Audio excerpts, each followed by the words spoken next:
തദ്ദേശ തെരഞ്ഞെടുപ്പിൽ അടിത്തറ ഉറപ്പിക്കാൻ വലിയ തന്ത്രങ്ങളുമായി രംഗത്തെത്തിയിരിക്കുകയാണ് കോൺഗ്രസ്. ഏകോപനവും പ്രചാരണവും മുതൽ സ്ഥാനാർത്ഥി നിർണയം വരെ കണിശമായി തന്നെ മുന്നോട്ട് കൊണ്ടുപോവുകയാണ് നേതൃത്വം ഇപ്പോൾ. തെരഞ്ഞെടുപ്പ് ഏകോപനത്തിന് മുതിർന്ന നേതാക്കളെ ചുമതലപ്പെടുത്തിയിട്ടുണ്ട്. കോർപ്പറേഷനുകൾ പിടിക്കാനായി പുത്തൻ തന്ത്രങ്ങളാണ് കോൺഗ്രസ് മെനയുന്നത്. തൃശൂർ, കൊച്ചി കോർപ്പറേഷനുകൾ പിടിക്കാനായി മുതിർന്ന നേതാക്കൾ കളത്തിലിറങ്ങും. അവർ മേയർ സ്ഥാനാർത്ഥികളുമാകും. കോഴിക്കോട് കോർപ്പറേഷനിൽ വിജയ സാധ്യതയെന്നാണ് വിലയിരുത്തലുള്ളത്. അതേസമയം തന്നെ ശബരിമല സ്വർണ്ണക്കൊള്ള തെരഞ്ഞെടുപ്പ് പ്രചാരണത്തിലെ ചൂടേറിയ ചർച്ചാ വിഷയമാക്കാനാണ് പ്രതിപക്ഷത്തിന്റെ നീക്കം. വിഷയം പരമാവധി ആളുകളിലേക്ക് എത്തിക്കാനാണ് തീരുമാനം. തദ്ദേശ തെരഞ്ഞെടുപ്പിൽ മുന്നേറ്റം ഉണ്ടാക്കാനാകുമെന്ന പ്രതീക്ഷയാണ് കോൺഗ്രസിനുള്ളത്. നിലവിലെ സാഹചര്യങ്ങൾ വിജയത്തിന് അനുകൂലമാണെന്നാണ് KPCC യോഗത്തിന്റെ വിലയിരുത്തൽ.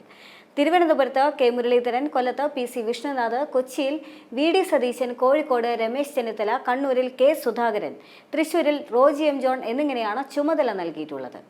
LDF ഭരിക്കുന്ന തിരുവനന്തപുരം കോർപ്പറേഷനിൽ 3ാം സ്ഥാനത്തുള്ള കോൺഗ്രസ് പ്രധാന മുഖങ്ങളെ രംഗത്തിറക്കിക്കൊണ്ട് നില മെച്ചപ്പെടുത്താനാണ് തീരുമാനം.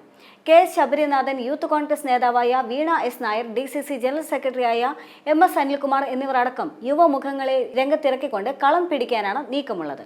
കഴിഞ്ഞ ദിവസം ചേർന്ന കോർ കമ്മിറ്റി യോഗത്തിലായിരുന്നു ഈ തീരുമാനമുണ്ടായത്. ശബരിനാഥൻ കവടിയാർ ഡിവിഷനിൽ നിന്ന് മത്സരിക്കും. സ്വന്തം വീടുള്ള ശാസ്തമംഗലം വാർഡ് വനിതാ സംവരണമായതിനാലാണ് തൊട്ടടുത്ത വാർഡായ കവടിയാറിൽ മത്സരിക്കുന്നത്. വീണ S നായരെ വഴുതക്കാട് ഡിവിഷനിൽ മത്സരിപ്പിക്കാനാണ് തീരുമാനം. MS അനിൽകുമാറിനെ കഴക്കൂട്ടതും രംഗത്തിറങ്ങും. 36 വാർഡുകളിൽ സ്ഥാനാർത്ഥികളുടെ പട്ടിക DCC നേതൃത്വം തയ്യാറാക്കി കഴിഞ്ഞിട്ടുണ്ട്. പരമാവധി യുവാക്കൾക്ക് സീറ്റ് നൽകിയാവും സ്ഥാനാർത്ഥികളെ പ്രഖ്യാപിക്കുക. ശബരിനാഥ്, വീണ S നായർ ഉൾപ്പെടെയുള്ളവരെ മത്സരിപ്പിക്കുക വഴി യുവാക്കളെ ആകർഷിക്കാനാകുമെന്ന കണക്കുകൂട്ടലിൽ കൂടിയാണ് നേതൃത്വമുള്ളത്.